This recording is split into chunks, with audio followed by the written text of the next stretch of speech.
Hi guys, this is Omer from MMOHut.com, and I'm going to do another quick weekly recap of MMO news and announcements for the week ending December 18th, 2011, and as you can see from the video playing in the background, the first piece of news that we're going to take a look at this week has to do with Aion, and the news is that as of December 13th, Gameforge in Europe announced that Aion will be going free-to-play starting in February 2012. It's always great to see another pay-to-play game go free-to-play, but guys, keep in mind, this is Gameforge's version of Aion, and it's for Europe only. The NCSoft version published in North America is still pay-to-play and hasn't announced its intention to go free-to-play, but I suspect that Aion will be free-to-play in the US and North America as well, either around the same time or shortly afterwards. But that isn't official yet, just what I think is going to happen. Now, Gameforge released some additional details about the free-to-play version of Aion on December 16th, showing that free users will have access to all of the game's areas, classes, levels, and content, with F2P users only having to deal with limited chat and trade restrictions. Now, this is actually really annoying, but at least free-to-play users can play the entire game without having to pay. And as always, guys, I still believe free-to-play is the future of gaming. Next up, guys, on December 14th, 2011, SG Interactive unveils its newest playable character in Grand Chase, Rufus. Rufus, who's actually a bounty hunter with a checkered past, is set to release on December 20th,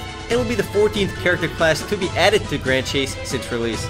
Next up, guys, on December 13th, 2011, Luna Online, or Luna Plus, whatever you want to call it, launched its latest update, Draconian Awakening.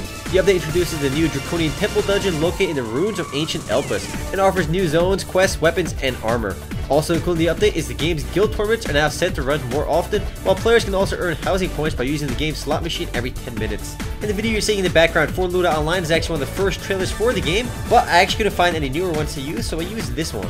The next bit of news, guys, comes on December 14th, 2011, and it's about Elsword, and the news is that Eve receives 2 new job classes at 35. The first one being Code Nemesis, which upgrades Eve's weapons to make her more efficient at damaging opponents. The next one is Code Empress, which gives her a new servant Ophelia and offers her new combos. In addition to the new jobs for Eve, also including the update is the long-awaited final levels of Fate the World, which will be available on December 21st. Next up, guys, on December 15th, 2011, APB Reloaded announced that it has reached over 3 million registered users after launching on Steam. APB Reloaded also released the Fight Club update, which has been in testing for quite a while now. The Fight Club update adds a quick pick up and play style game mode which features vehicle combat and special closed maps with up to 32 players. Next up, guys, on December 15th, 2011, Nexon releases the latest update for Dragona called Scarlet Snow. The Scarlet Snow update raises the game's level cap to 40, introducing new skills for all character specializations, including the first ultimate skills. 2 new rating counters for max level characters has also made their debut, Manticore Nest and Apocalypse Nest. Enemies in these 2 new rating counters drop badges which can be redeemed for 2 new mounts. On top of this, guys, 11 new dungeons will also be added along with new sets of PvP gear. On top of this, level up rewards have also been extended to include levels 25 through 40. To celebrate the launch of this expansion pack, Nexon is actually running bonus experience events until the end of the month.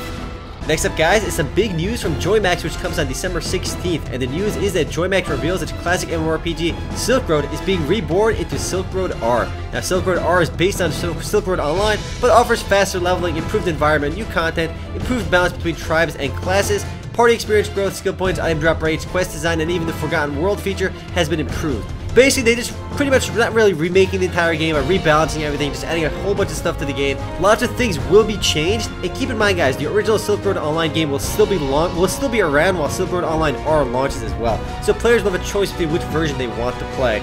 In their cores, though, they're both the same game. It's just they are slightly different variations of the same game. The open beta for Silkroad-R starts on December 20th, and will hopefully launch soon afterwards. But keep in mind also, the video you're seeing in the background is not for Silkroad Online R because there's no special videos for that game yet. Rather, this is just a Silkroad Online trailer. On a side note, I used to remember playing Silkroad, and when you tried logging in and it was full, the game used to kick you off, so you had to actually relaunch the game to try logging in again, and over again, because the servers were always full. You had to try like 100 times to actually get in. And every time it said it was full, the game would kick you out. But luckily they fixed all of that now anyway. Up next, on December 16th, Jade Dynasty launches Legacy, with Legacy being the game's largest expansion pack since 2010's Vengeance. Now, the Legacy update introduces several new areas to the game, including Incense Valley. I wonder what happens in there. Players can discover 2 new classes, the Mage and the Forta. Also including the update is several new instances, new quests, new items, and all that good stuff. Some behind-the-scenes updates also include some bug fixes, tweaks to the game, as well as some rebalances. The video you're seeing in the background is a CGI launch trailer for Jade Dynasty's Legacy update. However, there is some gameplay which you're seeing right now, Incense Valley Mage, and the next class is the Forta. And as mentioned, this update launched already on December 16th, so it's already available to everyone.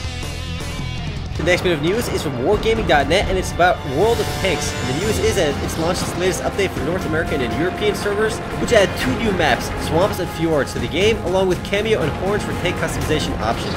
Company battles have gained Junior Tier 4, Medium Tier 6, Champion Tier 8, and Absolute Tier 10 divisions as well. On top of this, new improvements to the game engine itself has also arrived, with new visual effects for smokes, shots, and explosions that will run better on lower end PCs.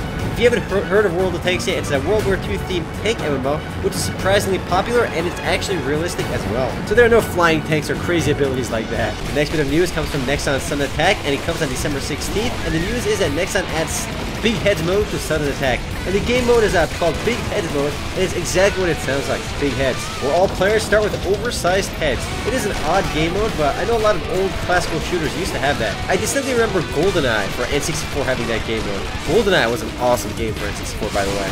I suspect the oversized heads in Sudden Attack will make getting headshots quite a bit easier. The video you're seeing is actually the official trailer for Sudden Attack, so it doesn't show the big head, but it's basically just 4 times bigger than the regular heads. Next and last bit of news comes on December 17th, 2011, and is from Road, the newest game from NetGame. Road, by the way, stands for Rise of the Dragon Era, actually Dragonian Era, and the news is that the game is launching into closed beta on December 17th, and the game's closed beta will last until 17th to the 20th, with the game's testing times between 2 p.m. and 8 p.m. PST every day. Its most unique aspect is supposed to be its dragon riding features as well as dragon combat, or aerial dragon combat actually. The game's open beta should hopefully follow shortly after the closed beta, but there is still no official release date for that. Well, that's it for MMO news, but as for games launching soon, we have Dragona Online, which is actually launching real soon. Not exactly sure when, because the game's pre-open beta is still going on, and it's closing on the 18th, with the game's real open beta probably starting shortly afterwards. Now, they didn't specify exactly when, but probably shortly afterwards. Much like Rise of the Dragonian Era, Dragona Online is very much dragon themed. Both games sound very similar, and I'm pretty sure they're distinctly different games. Players in Dragona Online can transform into dragons, as you can see in the gameplay video in the background.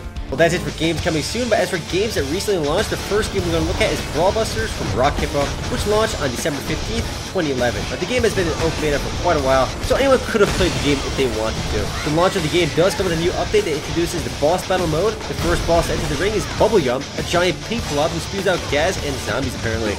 The game's graphics and art style are actually pretty similar to Microvault's, their other game. Another game that launched this week is Darkeden from Ignited Games, which launched on December 15th. The game, the classical vampire MMORPG, was run previously by JoyMax, but when they shut the game down, it looks like Ignited Games picked up the service and launched it. Now, the game itself is actually quite old, as you can very clearly see in the video. It looks a lot like Legend of Mirror as well as Diablo 1, and even though Ignited Games launched the games pretty recently, but the game itself came out in Korea nearly like 10 years ago. Despite the game's age and graphics, the game still has a pretty loyal player base. It dubbed itself as the first vampire MMORPG, and that's probably true because the game came out in 1997. The next and last game that launched this week, also on December 15th, 2011, is War of the Immortals from Perfect World Entertainment. Now, the game itself, again, separates itself from Battle of the Immortals, which is a separate game that's still in service and will be updated still. The game officially launched out of open beta into full release, again, on December 15th.